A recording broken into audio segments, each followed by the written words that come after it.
أهلا وسهلا بكم. التواصل هو حجر الأساس لأي علاقة ناجحة، سواء في حياتنا الشخصية أو حتى في حياتنا المهنية.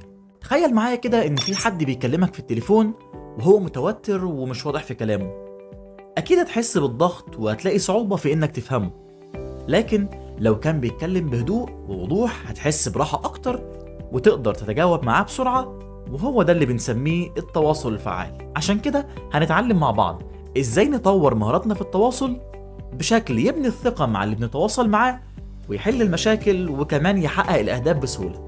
وده اللي هيكون من خلال إننا نتعرف على أولا هو يعني إيه تواصل، ثانيا نتعرف على أهمية التواصل وليه مهم يكون في تواصل في حياتنا أصلا، تالت حاجة هنتعرف عليها وهي أشكال التواصل والمواقف المختلفة اللي بنتعرض ليها أثناء التواصل.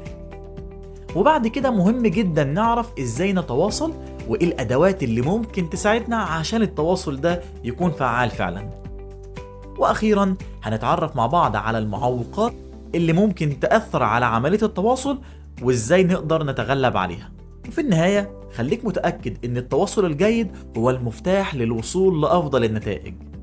عشان كده بقى مهم جدا إننا نبدأ بتركيز ويكون معانا ورقة وقلم عشان ناخد كل النوتس اللي محتاجينها ونقدر نرجع عليها تاني بسهولة. ودلوقتي يلا بينا نبدأ الكورس بتاعنا.